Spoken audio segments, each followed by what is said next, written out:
to this important cause. But first, it is time to break down today's hot headlines.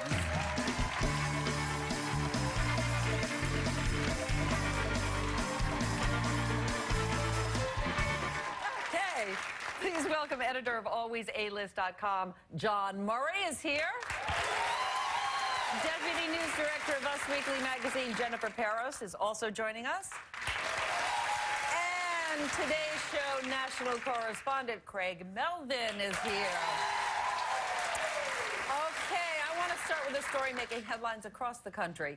Indiana is poised to become the first state to institute safe haven baby boxes where moms can anonymously surrender their newborn babies if they feel they cannot take care of the child.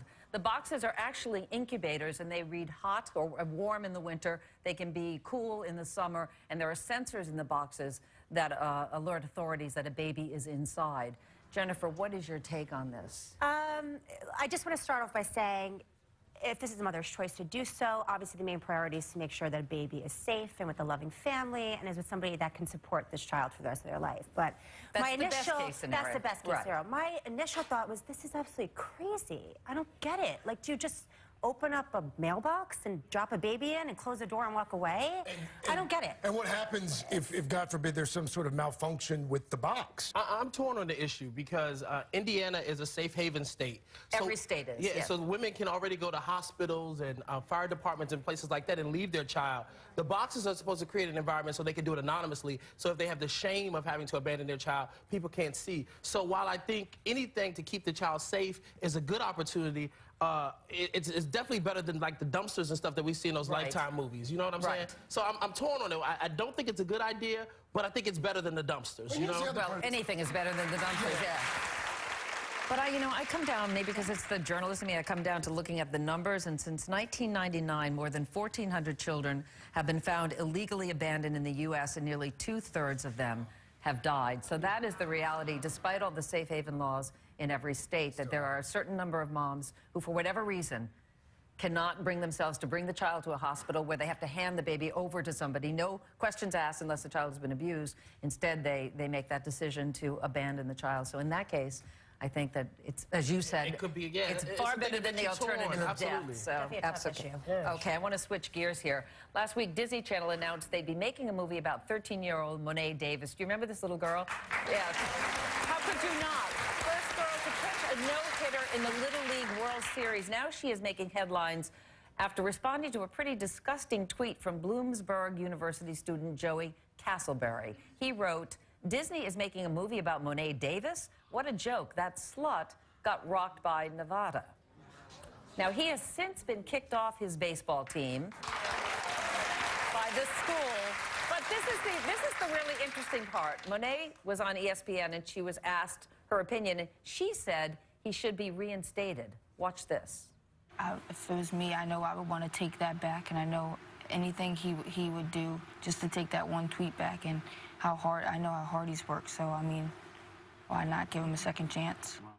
Boy, that speaks to her character for sure. Jennifer, what do you think?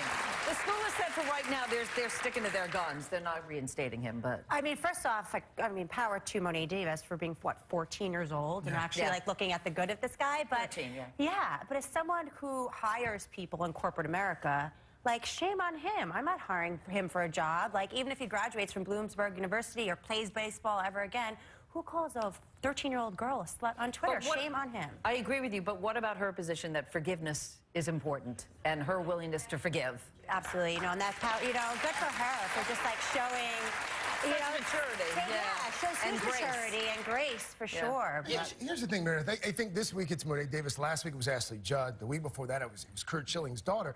I think he should be suspended because an example needs to be set. And I think it's high time in our society we say to folks who go online, who tweet anonymously, it's free, and they say whatever they want. They say things they would never walk up to you and say on the street because they know there's no consequence. Which is why Kurt Schilling made it a point when his daughter was bullied to find out who those bullies were and to name names. So Absolutely. That embarrass them publicly. Embarrass them, I call them thumb thugs. Thumb thugs. They're thumb thugs because they sit behind their computers and they bully you with their thumbs, and they would never say this stuff to your face.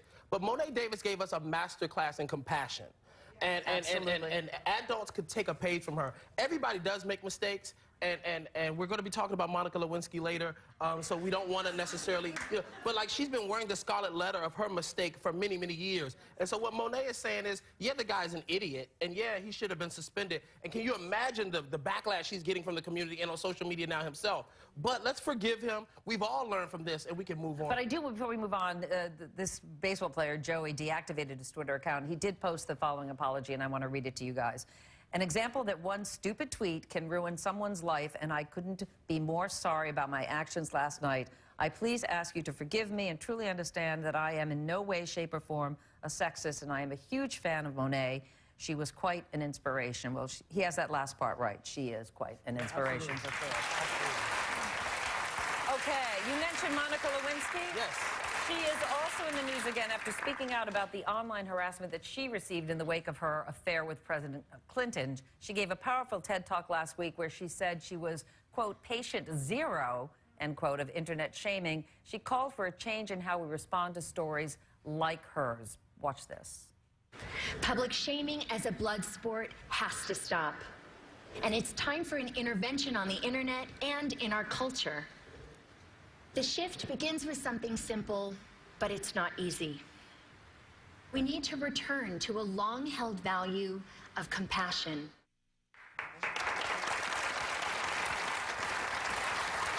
And, you know, you made the point, John, that she has worn that scarlet letter for years and years and years. It has haunted her. When we brought up the name, there was laughter in the audience. Right. That the name still elicits that kind of comment. Yeah. I watched her TED Talk, and it was compelling. Yeah, I mean, she's very good. The fact that she hasn't spoken publicly for 10 years, I think that speaks volumes. I mean, the fact that this woman is still shamed in a Kardashian environment.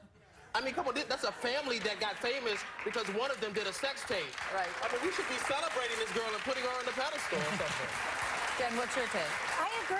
I mean, how long does she have to suffer? I mean, she was, what, 22 years old when she made this mistake, and she can't walk down the street in New York City 20 years later without people pointing their fingers and laughing at her. I mean, you know, Bill Clinton can do these huge galas and raise all this money for his foundation and come out publicly every single day, but nobody references this when they are talking about him nowadays. Right. So, well, he's redeemed himself. But Monica Lewinsky... But it's always the woman, I think. It's always... Monica Lewinsky, this is a smart woman. She got an internship at the White House. This isn't a dummy off the street. I mean, I think she's paid her dues. We should forgive her, move on from it, and let her see good work. She fell in love with that man, but he was the guy in power. So to me, it's not the same at all. Well, you have a point, though, Craig. No, I question the timing to a certain extent, and by that I mean we know that you know, there's a very good chance that Hillary Clinton is going to run for president.